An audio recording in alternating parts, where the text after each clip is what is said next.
objects disappeared. After Furr's encounter, Constable Ronald Morier of the Royal Canadian Mounted Police receives word of the event and visits the Furr property. The physical trace evidence that he discovers puzzles the investigators. Here were 5 rings, all swirled, compressed in the same direction, all counterclockwise.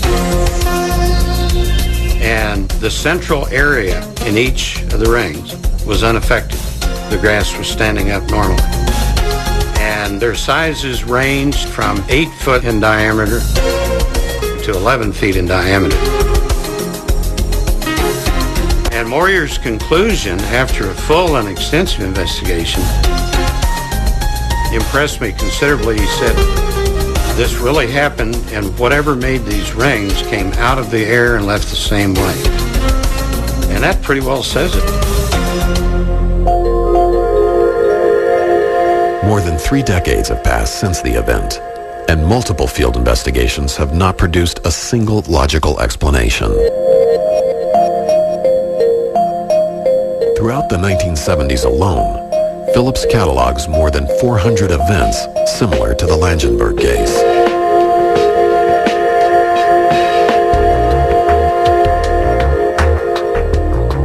October 8, 1978. Cato, Missouri. A grandmother and her grandchild witness a mysterious object in the field that catches their attention. She could see an oval white something sitting in the field. And I found later that this was about 185 feet from the house.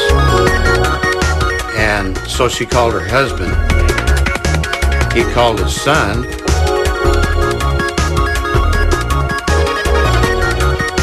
And it wasn't doing anything. It was just sitting there.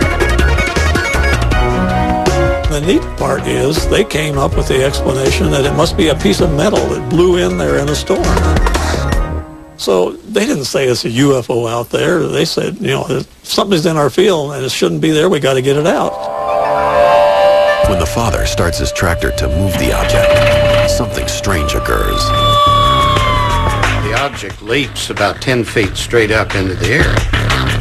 Reaction. Control. And this thing is only like 4 feet in diameter. And all the people are screaming. And it's hovering there 10 feet above the ground. The object then begins an ascent away from the property. Not fast, just kind of cruising. No sound at any time, and the object is rotating. No wings, no engine, no visible means of support. It continues its climb. It makes a definite right turn, which I find later is across the wind. Flies to the right slightly for a few feet, makes a very strong left turn across the wind, another right turn, and continues to climb. As the object increases elevation, the witnesses report that it merges with a second, much larger cylindrical-shaped UFO in the sky. And the cylinder flies away at a pretty good rate of speed. And so the farmer and his son walked to the spot where the object had been, and they arrived there to find a 4-foot area of dehydrated plants. And the whole site already is turned a very dead, wilted brown.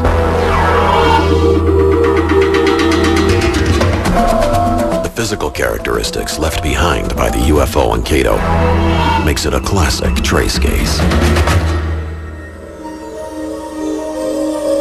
This photograph, taken only a few minutes after the event, proves to Phillips that something unexplained took place on the farm in Cato, and he wants to find out what it was.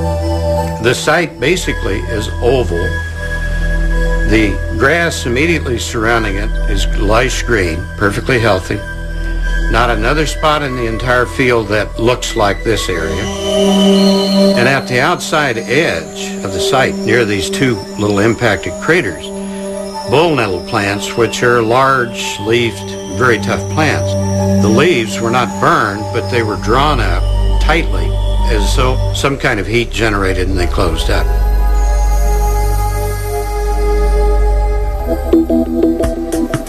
To Phillips, this discovery could be evidence of the craft's propulsion disturbing the Earth. But there is an additional scientific anomaly that investigators have yet to explain. Craters were about 1.25 inches deep in some very hard soil. So I don't know if this occurred on landing or if it occurred on ascent. But no sound was ever heard at any time indicating any kind of propulsion system. And yet it had to exist for this 4-foot object to cross the wind 3 times.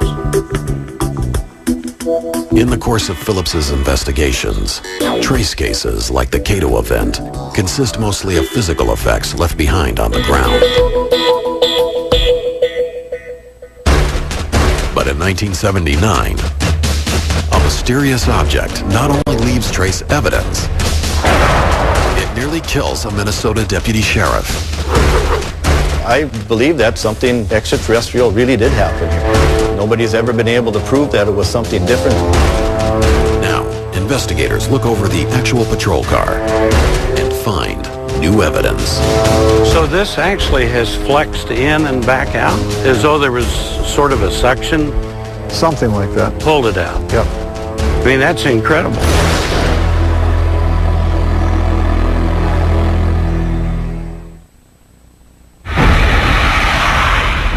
August 27th, 1979, Warren, Minnesota. It was a routine patrol for Deputy Val Johnson. But at 2:19 a.m., his life would suddenly change. He sees a light off in the distance on an adjacent road, blacktop highway, 2-laner, and figures that it may be a small aircraft with a landing light coming in to make an emergency landing. So he turns down that road to see if he can render assistance. Almost instantaneously, that light went right from like 1.5 miles away to right in his face. And he ended up crashing the car.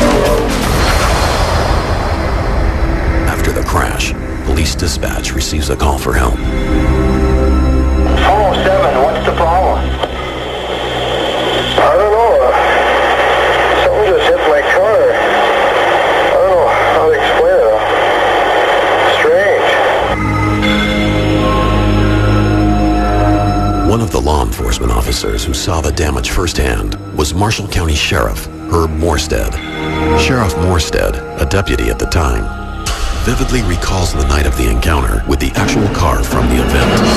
And Val Johnson was still in the car. He was dazed and seemed kind of confused, didn't know for sure what had happened to him. And there was considerable damage to the car that was documented at that time. He was driving a Ford LTD, and you don't damage an LTD with some little trivial thing. There was quite an impact. The physical damage to the car baffles the investigators on the scene. If you look down, first damage was done to the headlight of the car. It's busted. It's in the original condition it was from that night. The interesting thing is you can see by looking at the headlight, there's no deer hair or debris or anything in there that would explain how the damage was done. And then as you move up on the car onto the hood, there's a round dent in the hood.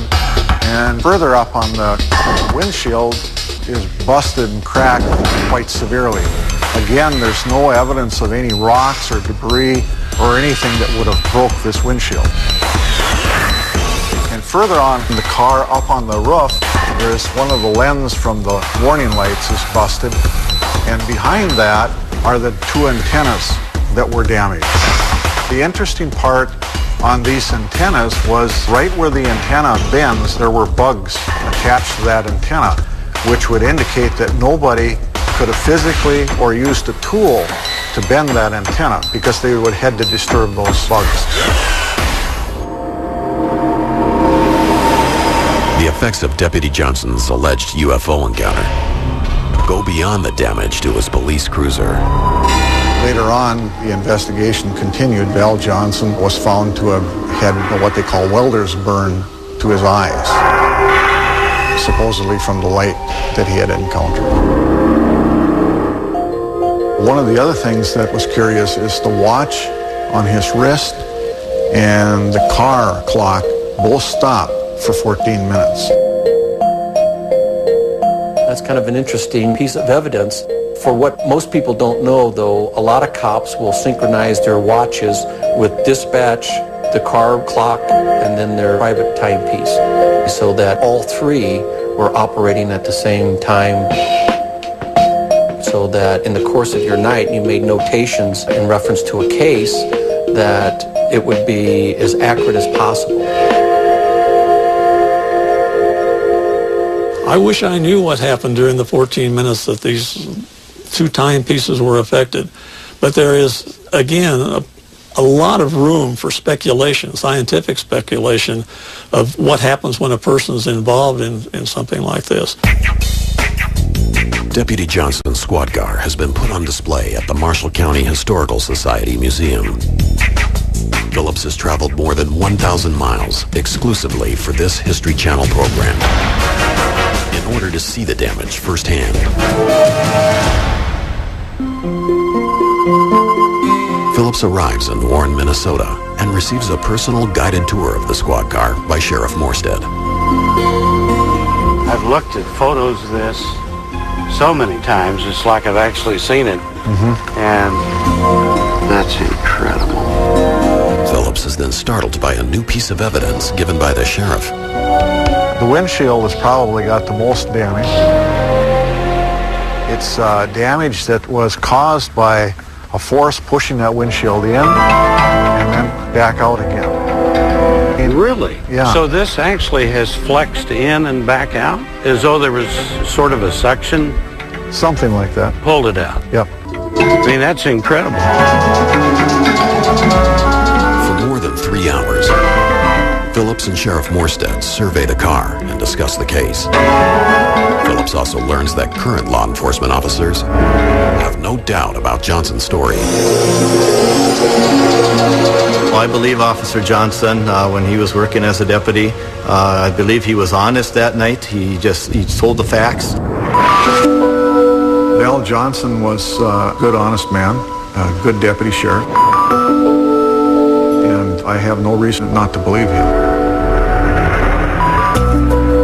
When an officer comes forward with a story of an encounter, he or she risks everything. Their career, their personal life, maybe their marriage, their family. They're putting it all on the line.